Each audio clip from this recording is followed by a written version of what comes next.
O ko le ke hufanga ngai whakatap ko tope ko se no awhakika a tā mua wai. Mo minute ko ni ke whakahoko por kalama ngā mahe ni o kui loa koe special heart toka e patoa pa ko fia apito he. Mo minute ko tope ko whae por kalama ko ni o ko fia apito. Ko ia o ko fia tuku ha whamalo ki he tamaiwani he off. Mo tau hita whiriwhiri manako ko ne whai mai ma tek tau tolo o tawa o sia ai mo minute ko ni. Pa ko tui o ko lele ia mea kotoi a pina pa pehe ki a te au mo e polokalama koe ni o whakahoko i he momeniti koe ni. Pea koko le ke hufanga a tuai pea talangata ia te kita whai ki tō mamau atu ka tā mo au ke whakahoko ai whai polokalama koe ni. Ki mo ia o ko fia whakamalo ka te ki mo tolo kotoa pena mo toko ni magatea no te whai polokalama koe ni pa koe hange koe lau o whele mea ke whai kia polokalama ka te tau tā mo laka pe e ngahi mea o rotonga hoko i ho tau whonua o whakawhela vei ke anga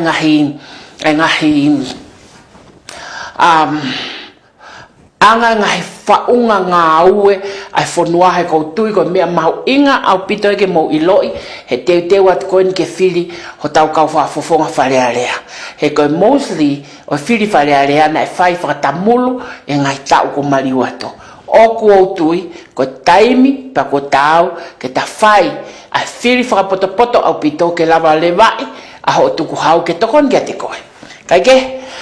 tuku mua ke uhanga o laua te foi a senita pa me ai te lava leva o whai hatala noa lahi au pito o whikau aki pia moeanga ngā ue mo te whtoi ngā ue ai pure anga pa mo pacheti pa mo ne whelave i mai koe ki tu a pa moeanga ai whakatau aki mo mea katoa he kutuku aki fok tuku aki lahi fok he tau te whitoen kia maateni mo se misika ko yo whakafonga loua koe ni ko yo whakafonga ki naua koe ki na toi tau ki naua ke na hoko koe ke na hoko whakafonga e kakai he ilo koe tonga tapua pia he ilo koe tonga tapua ka koe ni o ko talato o kui kai ke na kei tau ke na hoko ko yo whakafonga i ho af mataha ko ia o kuna tala foki e naua hange unaki whakaalumoluma aki o whai whetuku ate nū tolo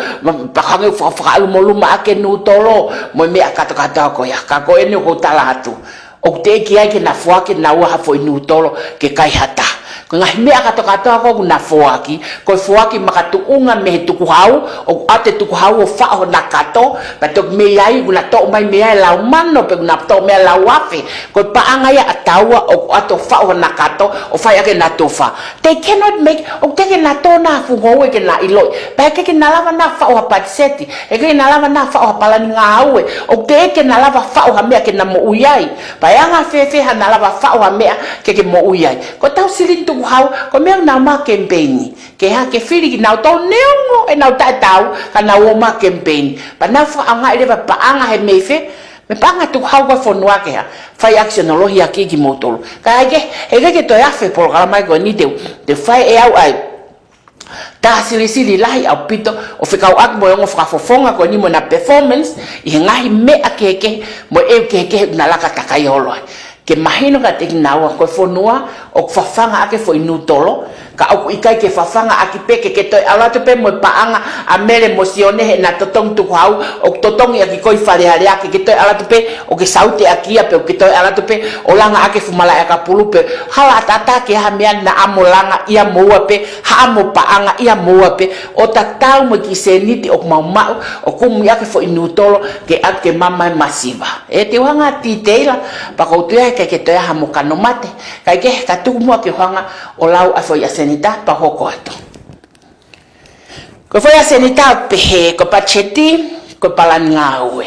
ko foi rea pacheti ko palani ngawe ka ko yai ha minista wane palani ngawe ikai e ko pacheti fa we ha kai minista o ke mo fa mo tai pacheti ka minista ko ha ne fa pacheti o fa ka si o mo ko tonga ka to ngawe pate ko ne os ko ni te tala no ala au pito kiai ko pacheti ko palani ngawe ko konga ulaki ko fai to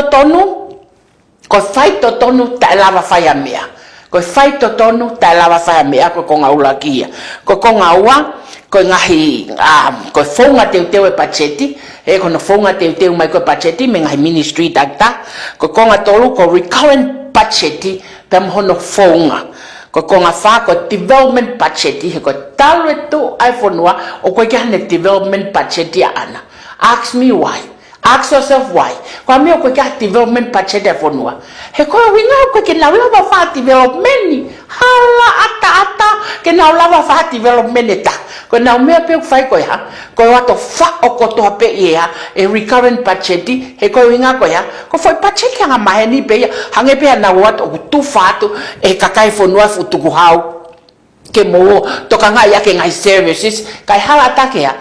ke fa development ni ya. Te talanoa ke konga fa ko konga ni ma ko komit pa nga ko fare rea ko komiti fratuta mak abitoen pa kwai ke tui oktotono ke ilere komit ko ni oktotono ke aya no fa nga fonga ngeta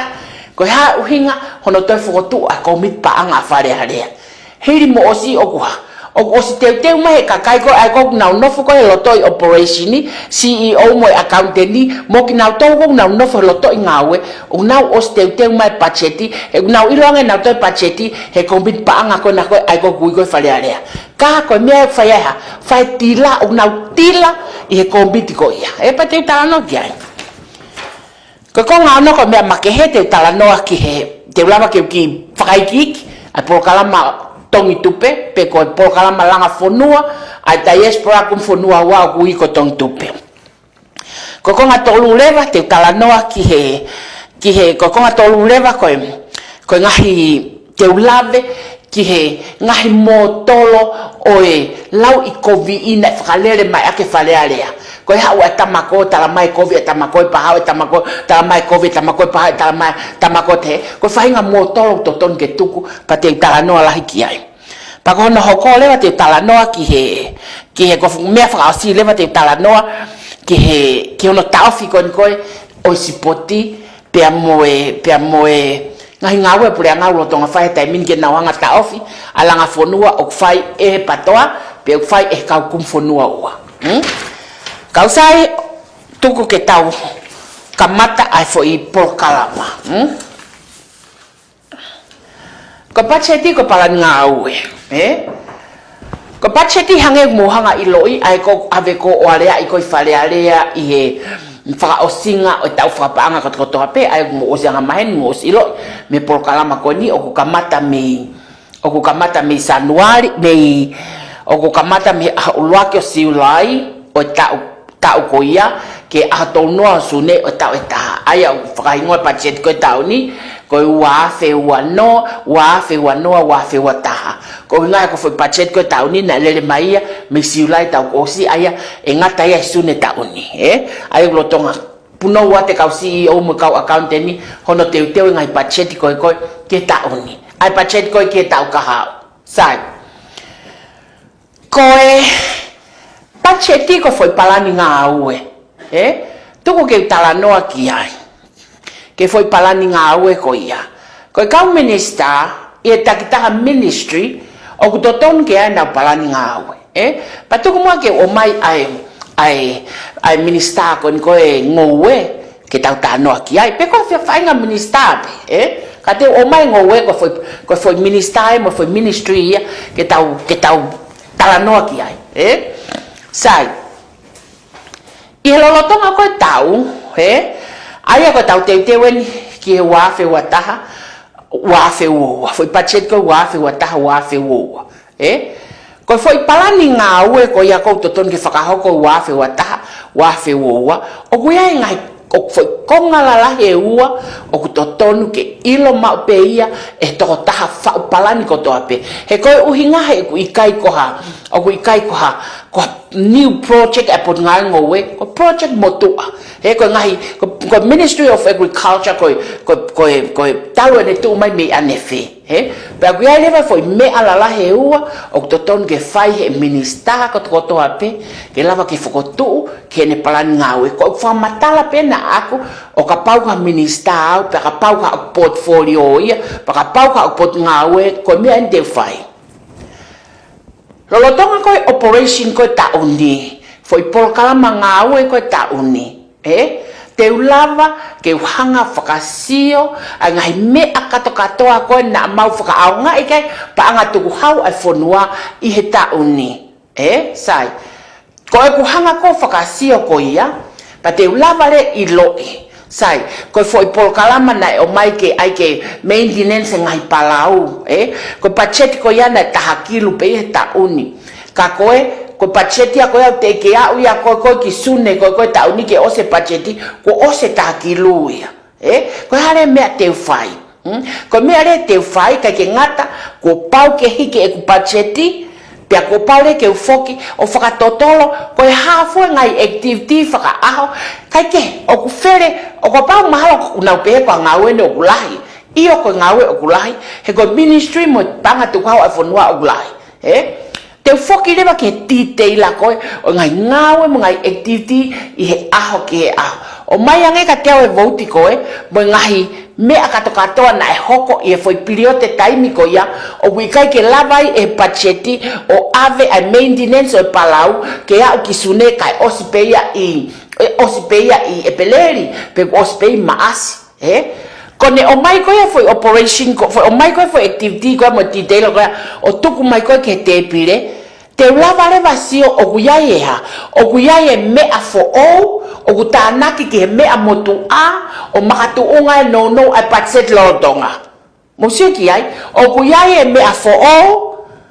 pe ko whakamore fo o gutanaki atu ke patset motu a pe ko whakamore motu a o makatu unga I kai ke nelavai a tau whakapaanga o te teu ia ki ai ko ha leva mea te fai ko mea lea te fai ko e kuhanga te teo e pacheti ko ki he wafe wa taha wafe wa tanaki e kumea fo mo e kumea motua ko foi fika totono e pacheti ka mo e pacheti ono te te tai mini wa ka ke pe ia o ka ke pe tau me follow o te ekipe sio hata pe loto hata ke ne hanga liliu e fonga ngau e ko ia he kono uhinga to lalo e paanga ngau e fonua mateni ko e vale ngau ko he fau ai polo kala mapalani ngau ke tuha mo tau mo pacheti he ko pacheti ko foi pala polo kala ko foi palani ngau he ko uhinga ia ku to lalo e paanga ko e fonua ko ikai ke iloi ai ha ko ikai ke iloi ai actual performance ko ai operation o ta portfolio ka haya Wat pe foi tutu nia ke ha. Ai hiki pesete hongo fulu, ai vouti ko hiki pesete tahanima ai vouti ko ko hiki dipendi ha. Nothing. Depend be fika. Eke mai na ilo ai foi eke operation, ai foi activities ko o carry out operation Ka kila ilo na to. Ko e kamata angai hono laku ni motu ai vai mo paanga to tong tu hau ai fonua ko ya ko me a ko assume be e hiki pesete hongo fulu pe assume I foi numbers only ka ke assume I foi performance you need to assume I foi performance ka ke lava yo assume I foi performance ko ya they don't have that intelligence malo ko pe ako university lava pasi mai me he lava ko lava lo ki ako ia ko time ko ke apply into practical ke lava o apply ai theory ke practical ka ma performance mo solution lele ko ya Kalava, kohono winga tola loe fonua because the format of trading and the operation carry out can match the more resources of assume loi. Of mosheki ai, of assume loi. Peka ke lava assume tonui, heneka ki na wako ki ai. Paku ki na ilo mea pe, paneka ki na utareni tilanga fonua. Heka pe to tonuia. He ko hawa tamasi o ke ne hanga assume ate foi pesete hongo full. Ko faka fofua foi pesete hongo full ko ma mefe. It's just an assume figure. Ka assume faka tatau ke actual performance no. What assume faka tatau ke actual performance he ku ka na ilo na tolo. Ka ko me minister ke ne ilo. Pe ne ilo ko he minister past performance e lava leva tono. Ai performance ko tenianga forecasting ke uma tatana ke forecasting patseti ke eneha actual performance ke ke tono pene tono ko ya pe kai ke he kai ke la ka mai pe apo iwa to ne to o tai e futahawa miliona o ave futahawa miliona ki tonga development bank ko uhinga ko assume budgeting inflation na fat frau ko e kapau na ai foi fica que actual past performance e osipe ai pa angai hea e fica angai que expenses he kai ke toa futawa miliona ke pai ka kona winga ko ya ko fuko ai foi assume percentage ko osi e fai nga fonga ngawe ko ya kakai e fonua firi ha kakai o kwa genel o ne lava alo calculate and numbers ke tono fili kakai una lava iloi ai foi loto operation o te ke fili ha kakai o kwa po tala no fa poto pe o ai pe foi fika ko ke tonke ai foi fika ko ke tonke pa ke palanisa mata o moe ma pa ke pe mo pe ikai ko osi hange ko glau ane nai ke konga no ko osi ai taimi o politiki taki he ko lo sari na ne ave ai kere lori kere fia ko sai pi kala na ne ave ai ha ko si hausi au ka ke de pote ha vale ko me ko osi ai ngai taimi o politiki pe tala ki ko vi ko taimi en ke ha ko taimi ke to mai foi me mo ni ko se misisika na lue ki tu ai pacheti na ka ke hikini mai he ko uhinga na ang elav ki ai ha tanu hala ko si atoutai ke 5-star go business and tamai ko business and tongoa see that's the actual fact ke ha ke makatuungay ani awa se misika ka ke fukulo pe ha pe ke ni ha mana tu mai motolo ko ha ni mana tu ane 5-star ke ha ne working capital ke alo fatu tilivat ano ko nga ke ha ke ame o me fatonga ki ai pa ka ke lava ta no pa almo me fatonga frata pa lava ta no pa mai percentage still that's how their brain kakai ko ya o na figure out here and now find a mo fra they never think of you ko nga ne fa manuki ai ko nutolo ai ki me asisi ko to at me kato tilila ai ki pa anga fa pe ko ki pa anga ono e fihangel ke kaya tonga ko silini to ake mo kato ko silini ako se misika to mo kato ko silini ho vahenga me panga tu hawa fonua ko silini ai ha ko silini ai 5-star me panga to tong tu hawa fonua okwa o fai ake homo langa construction o mo ngao o mo siki ai ko ia ko kamata ke talanoa ki pacheti ko foi palani ngao pe ka pau o ko ke lava e ka fonga farea o fa ha palani ngawe ko talaka te motolo ko tala no aloloa ha to fili hata o ko ke poto e palani ngawe kaike ko fo anga ya introduction of e kau aki pe mo pacheti ka tu ke fo mai ke konga ulaki ko fai to tonu ta lava ko famea ai fai ta masigo ko maten fai ta masigo ko na wo mana to fai business ake ngo o patoa fanongo ke atamai uri mo atamai kovi mo loto tau feia mo loto palaku he faka kau pe kovi iono atamai fela na tupu pe fela na tupu pe ha o talamai ko si ofat ka kum fonua wa ke to ni e fonua mo langa fonua ko talamai ko ngai mia ko ya ko fakatau ake voti ahai mo fakatau ko mutu o fie kaia o mau fafanga o ko ikai ko voti o mau fakatau ko ya o ke ha ofenga ke he ka osi he ngawe a akirisi ke pe o ke ai ha visone ikai ko me kui o ke ha ko talamai ko fai toton fa vai fai toton pe monof pay up fa manifesto ke fo wai manifesto alo fa manifesto o akoi ko fa nau ke nau fo wai he ko kakai ko mautolo ko ke mautare mautolo ho manifesto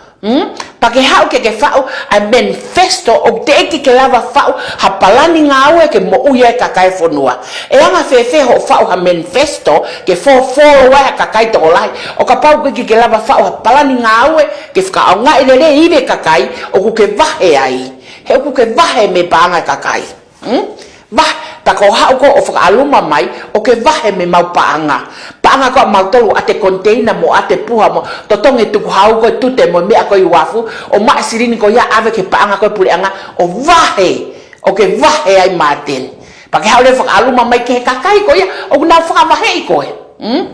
ka ko hau anga ma ka mau tolu ikai hala ata hau anga mai ko ka te mau tolu pa ilo ki tonga tap fa ma na ko ai hau anga ke mau tolu ko ya majority o mau tol kon ko mau fe mau ke teke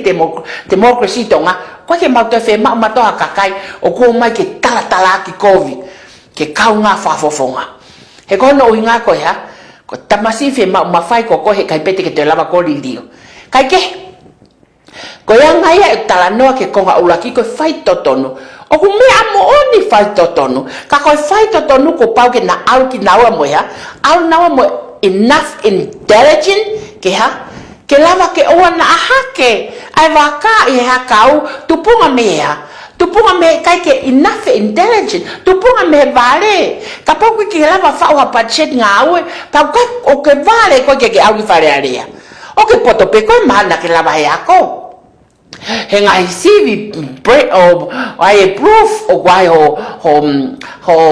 quality in your brain okay lava pe ko foi me akoia ka ko me ake palani ngawe enough intelligent ke lava fa ha pachet ngawe ke falere ake panga tu wa vonwa o ko te ke lava e ko maten fa me akoia tala ata ke lava ko fa me akoia kalia tu he ha pachet ha ministry ke hanga fa he kai te lava he ko te loi kono hinga ko ngai e te vitala mau kai lai motori fale panga i fale ale ko ya ko de ilo e te vitala mau ka ke mo lava e motori a fai me pe pa na play por ngai ngai me ala e pandemic ko ni ko nga ko ya you guys don't even know ko ya fika ko ne tu ke ha pa ko mai e ke veve pa ko ai ke veve o mo si o mau inga fai totonu ka ko pa ke alfa tai fai totonu mo ya intelligent mo poto fe unga pe ilo ki hako ke hauha o fai ako fai totonu ka ko poto oha me ofa fungani o tua fa tapo aki ai na tongo to pe oha o mo ui fai totonu pe ofa fai mato ato ka o kai ko ya ka o kai ko ofa ko sio ke ya ke fuse pare mia ke tautua ai ako maten ko me ko fai ko tunga me ke kakai you are best o ke sai pa o ke qualify ke ngawe no o ke manu ke fuse pare mia ko uhinga ko ya ena ke ihe lo to fare ko ya lo to fare tangata na ya o ke pare mia pa ke ha o tala ko ko pe to tate ke lava o fai ngawe ko ya ane fe ya ka te ke lava pa tu ko ta no fai to no e faori la ko nga wa ko fonga no te pacheti ai ko na ulava ke ko introduction ono fonga no te pacheti o atu pe fanga foi fika ya pesete hango fulwe pesete ni mai pesete value pesete vi ai ko recurrent ko panga ngawe forget for noa o fai ai ko a pacheti pa ave fao i ngai me ko vote recurrent vote sai pa ko no faka peseti ko ya ko ma me fe faka peseti ko ya kai fa peseti ile fa peseti ko ka tautoi to fa peseti ko ka tautoi ko na usio ngai es ki mua sio he ta ni ma ko ki mua I past performance I go past performance go 5 or 3 years ago when I usio pe o ko tau ko nai holo ko tau ko nai kaka tau ko nai holo tau ko nai kaka ko tau ni holo that's how they do it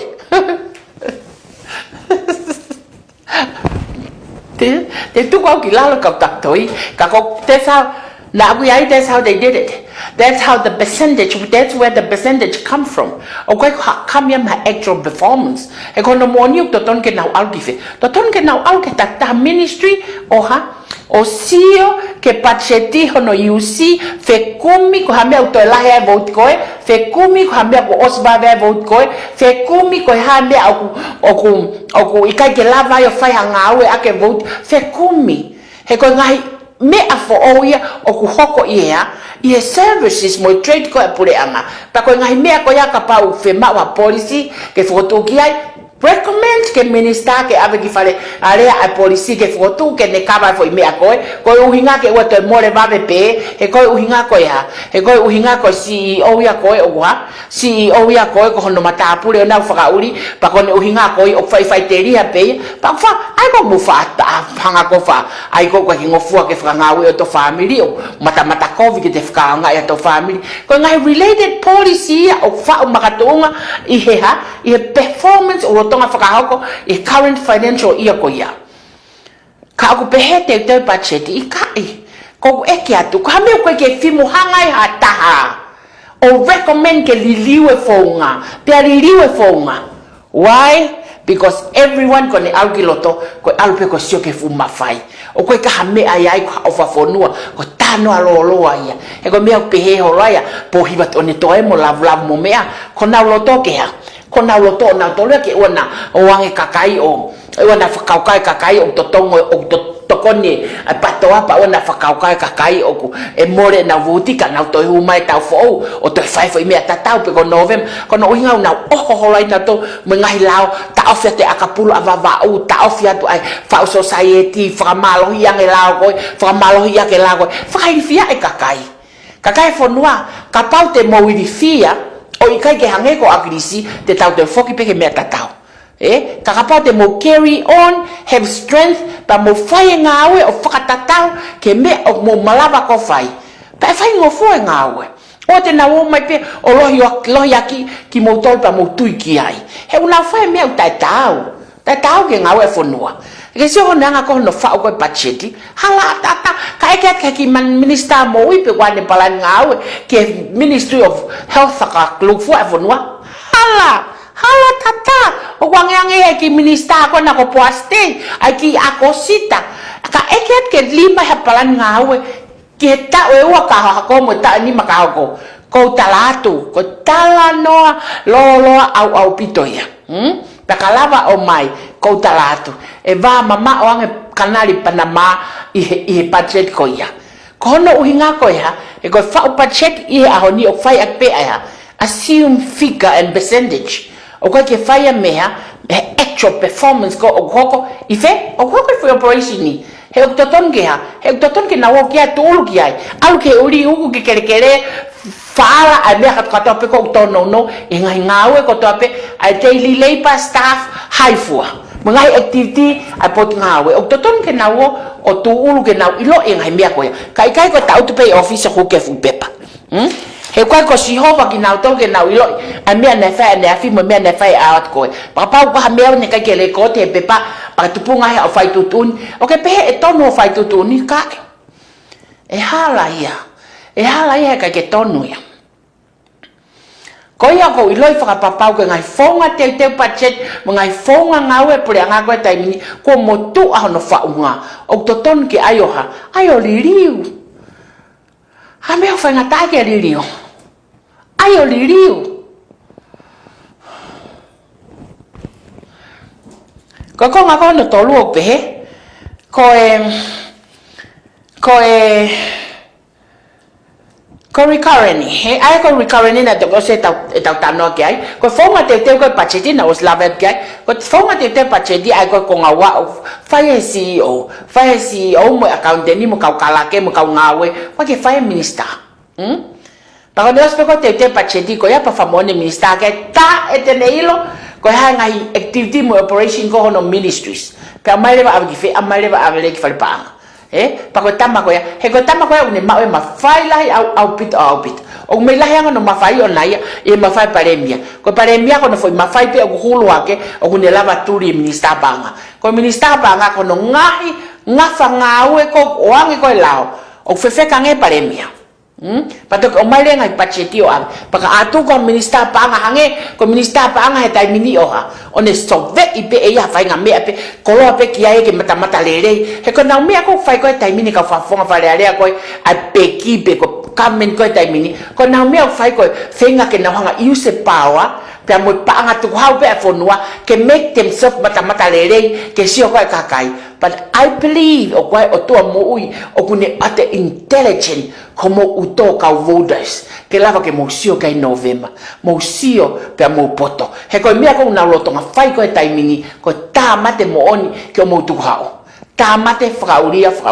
o na fai ko mo tu hao ko na fenga ke fa mata lele ho na sino ke sweet ko mo sio ko nga ke mo vote ya na to November owa ko ta mate lahia ke fonua ka ke to fili mai ka kai ko ni e ta uni ko ta mate lahi au pito ke fonua ko nga ko no fa ko development pa ko interest au pito ke tala no me ko ni ko development talo mai tuai o te ke lava e pule anga o fa ha development budget Eke mai ko ya. Eke mai ko ya me ko ke naulava o fa o development budget. O ku kei aipe a development budget o ha o fa o pe recurrent o ka pa o poto fe unga intelligent fe unga minister ko ya ke ne o mai development ni o fa o recurrent pa lava. Teke naulava na to fai o fa o have a development budget for all. Why? Because they don't know how to plan a development project. Kaya naulava na to o plan a development project. Mau nào siêu mai mahal o man manuki mai ko hetai mini ge me ko fai hetai mini ko nga tokai ai foundation o me ko credit union mo foundation o me ko mo foundation o me ko banke ke tokon ke masiva he ko ka commercial bank mo development bank o na albena to ya ke ha mau me ka fe masiva fe ma o ke ya fu security asset ai masiva la mano la kilo nga fe ma o mo to atoutai o se ne mo wi ko hifu at pe mo tao ki tai mo fide mo to la ko ki kapa fe unu pe o ne ma o no api pakila itapolen nga fe ma hane security asset ke alato no ilo ia he ahoni ko commercial bank pa mo development bank ko panke pe ke kau tu mari he ko nau tol pe wa na pa anga pa mo nau ko lo ke malu ko tau tole masiva hala pa ko no hinga e gutu ka hivi ko no run a society pa mo no run anga me fa panke ko to ape fenga ke lava pa mo ako ne kina ke kakai ka to na ulanga society ke now understand ko ha e mau me ako develop neong o fakaori pa time ta ko ita pa time ta ko ta ut to sio lele ya ko atunga masiva atunga masiva ko time pe mawe io petonga io haolanga apini langai apine kolo o fale kolo io pe mau foi fale fa oska alat mo fu kolo ni mafe pe no afike kone ospe ko ya ku hori mai ke ne mau kone nga tusi o kuma ai uma ko diaspora ai uma ko ka kumfo no awa o fenga ke te piki taki mo masiva kalava ke mo ui he kai te mo piki maka mauto o mo ma o ivi ngawe o kui kai ke mo ma o resources ko resources ye o kui feia o ko resources ye o kui pang pure anga ai o viviri mai ki ai ka tama fa fofonga fale alea ke na wo mai ke mo tol o fa anga e o mo ivi ake na hu ki fale alea ke ngawe ake resources ko o mo to kwao ke fa langa fa la fonua ka o ke lava pe te lava lava lele ko hono uhinga ya no hoko atongana masiva pe mo diaspora ko mulini na toki osi ai polo kalama ko kava aitolo everyone enjoy it ege mai now enjoy kai why because ko idea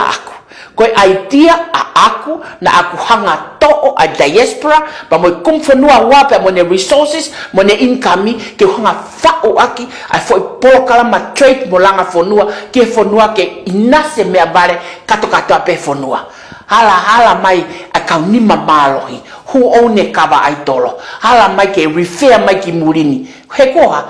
now e lo I aiha ai resources full ai kau kumfonua wa e ngai fonua te mokalati na wala mai o to o atu pe atoki alu e mano a murini o alu ki feo mo mano o kulava hake aki atareni dihiva ki tamsi pe kulava hoko atu ha opportunity for better future e panga ko ya kai o alu pe lai ta ki fe alu pe who create the programs who own it they are the one who own the programs ko ki na to ko to pe na fa o ha polo kalama ko ki na to na benefit lai ta tuku kehepe apatoa kropolo o kune fao ene polo kalama trade o kune fao ene polo kalama langa fonua o si pane tufa pe lau e kau lau o ku mole o ku kaya asi o ikai ko uhinga lau pehe ko ya ko kai ke lava peishini ta lava mapuke tali o se ivi ka ataki ko tali moha mo kai ke lava iloi a loto operation mo ngawe ko fai ko ai pa ko me pe fai ko hange ko mateni o kai ha tu wata tol million o ku kai ha pi ven fia kilo o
Museum.